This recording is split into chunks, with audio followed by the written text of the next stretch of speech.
হাসিলে বুঝি তা তো হাসবি তোর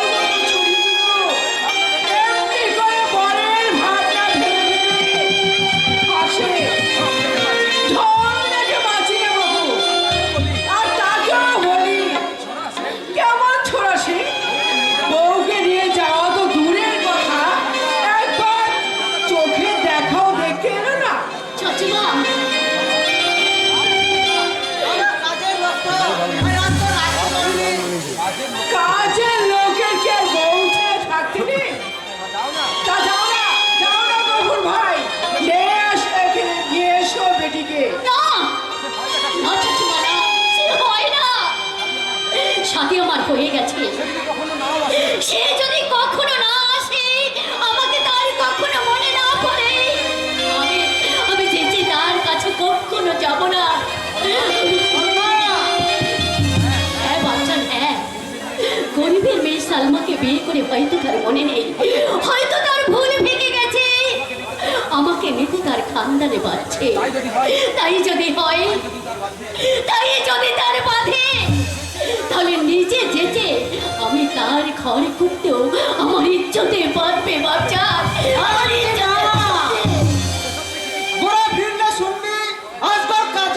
আসতে পারিনি।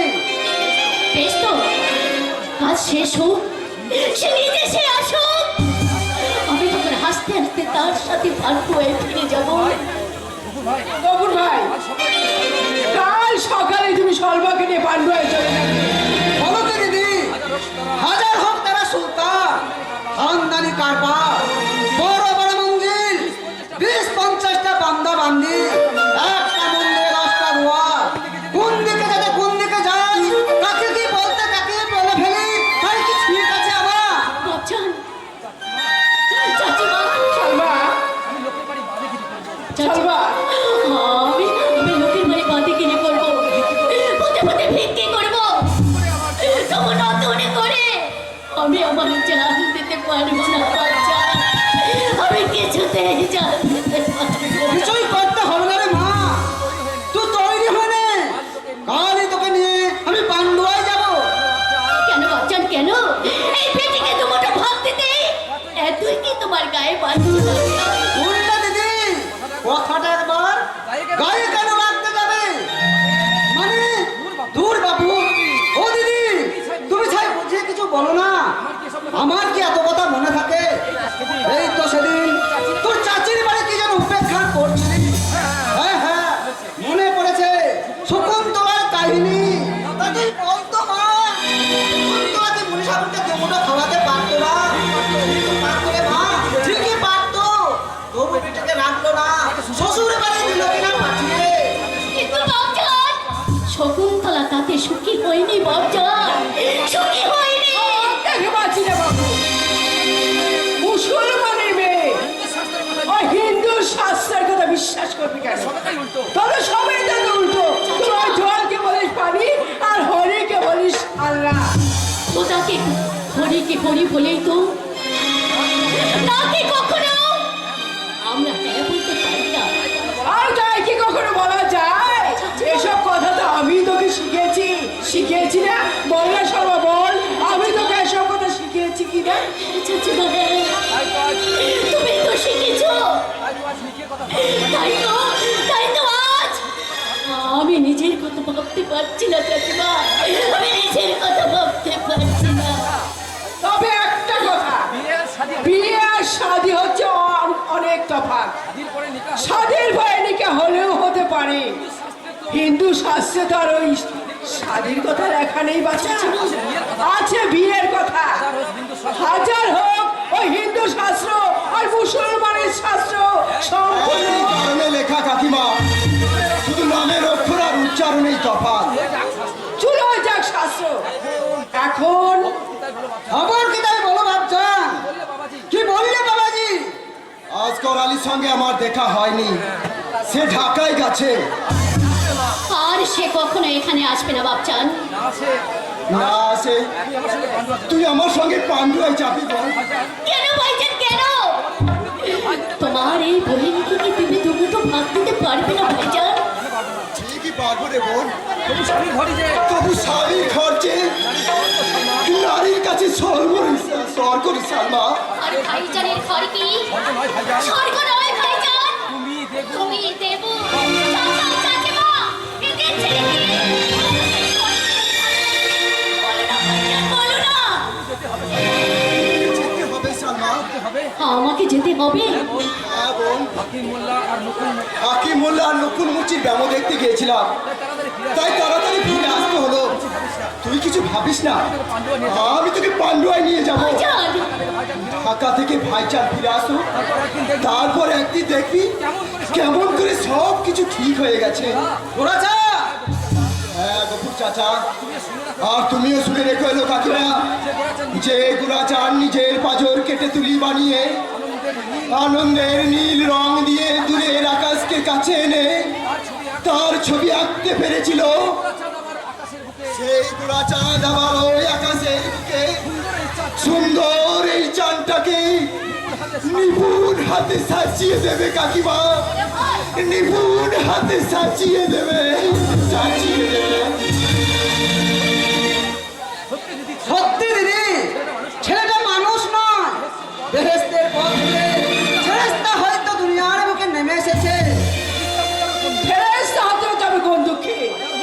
হাজার হোক হিন্দুর ঘরের ছেলে, হাজার হোক হিন্দু, সে কোন দেবতা আগের জন্মে ছিল।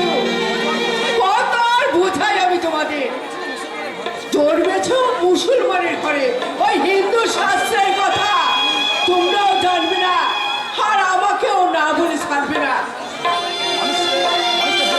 মানুষের দেহ ছোট, কি খাচ্ছে কি পড়ছে আমি কিছু জানি না। গফুর ভাই, তুমি তো একবার জিজ্ঞাসা করলে না, আর আমি কোন লজ্জায় তাকে জিজ্ঞাসা করি? আমার হয়েছে যত। বাপজান আহ, দিদি আমার সলমা সলমা করে পাগল, এমন মানুষ না। মৌলবীরা বলে হিন্দুরা কাফের, তারা মুসলমানের দুশ্মন। হুঁশিয়ার সলমা, তুই কারোর কথা শুনবি না। এই জাত যদি দুশ্মনের জাত হয়, তাহলে এই দুনিয়ায় আমাদের দোষ বলতে কেউ নেই, দোষ বলতে কেউ নেই। যেমন চাচিমা তেমনি গোড়া ভাই, নইল পাগল পাগল, নইলে কথায় কথায় বলে 7 কোটি বাঙালিকে দেবতা বানাবো। রাত হলেই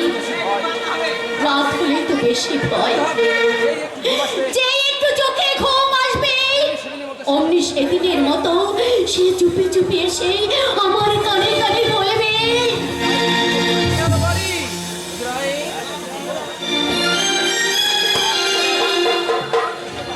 এটাই কি গফুর মিয়া? গফুর মিয়ার বাড়ি হুজুরায়। হ্যাঁ কিন্তু তুমি কে? আমি ছোট সুলতানের বান্দা। আমার নাম আব্দুল জব্বার। তিনি ঢাকা থেকে আসছিলেন, হঠাৎ ওই মহুয়া তালায় হঠাৎ হঠাৎ কি আছে বলে? জি তাকে সাপে কামড়ে। না! কি বলে? কি করে দেরি করবেন? তাকে সাপে কামড়েছে! বাঁচাও! বাঁচাও! চেঁচামেচি করে দেরি করবেন না। তিনি বললেন সলমা বেগমকে বললেই হবে। আমি সালমান। তাহলে আপনি আর দেরি করবেন না। আমি কোনো ভাবনা নেই হুজুরায়ে। 5-5টা উঁচা দাওয়াই নিয়ে খোদা ওগো মেহেরবান, কবুল করো, তাকে তুমি জিন্দা রেখো মেহেরবান, তাকে তুমি জিন্দা রেখো। হুজুরায়ে দেরি হয়ে যাচ্ছে, হয়তো শেষে আমার দোষ হবে। না না না না বান্দা, তোমার কোনো দোষ নেই, দোষ হচ্ছে আমার এই পোড়া নসিবে। তার বিপদের কথা শোনো, আমি এখনো চুপ করে দাঁড়িয়ে আছি। বহুদিন ধরে যে ডাকের আমি অপেক্ষা করেছিলাম, সেই ডাক এসেছে। আমি কি আর চুপ করে বসে থাকতে পারি? না না, আমি যাব জানা, আমি আসছি জানা।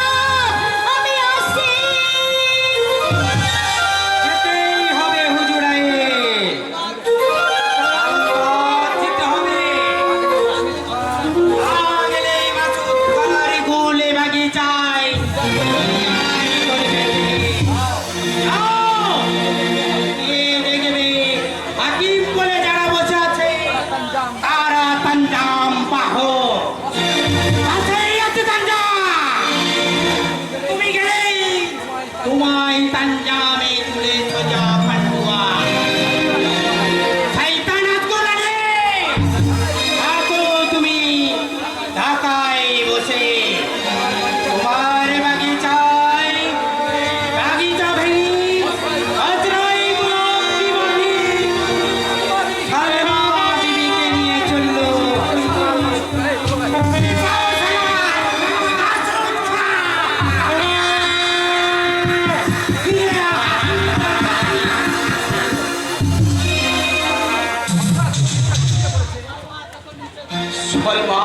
সলমা নিশ্চয় এখন ঘুমিয়ে উঠেছে। খুব আসমানে রাঙা আলো ঠিকরে পড়ছে তার আপেলে রাঙা মুখে। বসে বসে হয়তো সে আমার কথাই ভাবছে। না, ভাবে কেন? সেদিন বিদায় নেওয়ার সময় ছল ছল করছিল তার দুই চোখ। আমি সোহাগ করে বললাম, সলমা কে তুমি? মানে আমি কি রাজপ্রাসাদে এসে গেছি? তুমি তাহলে দারোয়ান? মানে তোমাকে চেনা চেনা লাগছে। তুমি ছাত্র ভাই, অর্থাৎ তুমি রাজার ছেলে। এখানে কি কাজ তোমার তাই বলো? রাজার সঙ্গে সাক্ষাৎ করা। রাজার সাথে দেখা হবে না। হয় রে হিন্দু, তোমার কোনো কুকীর্তির কথা আমি তোমার পিতাকে বলবো না। আরে দেখা পাচ্ছ না কোথায়? কে বলবে? সত্যি কি তাহলে মহারাজের সঙ্গে সাক্ষাৎ হবে না? না যুবক,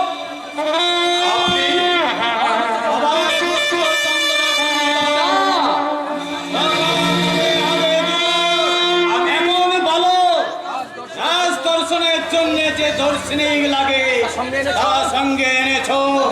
যদি এনে থাকো তাহলে একে দাও।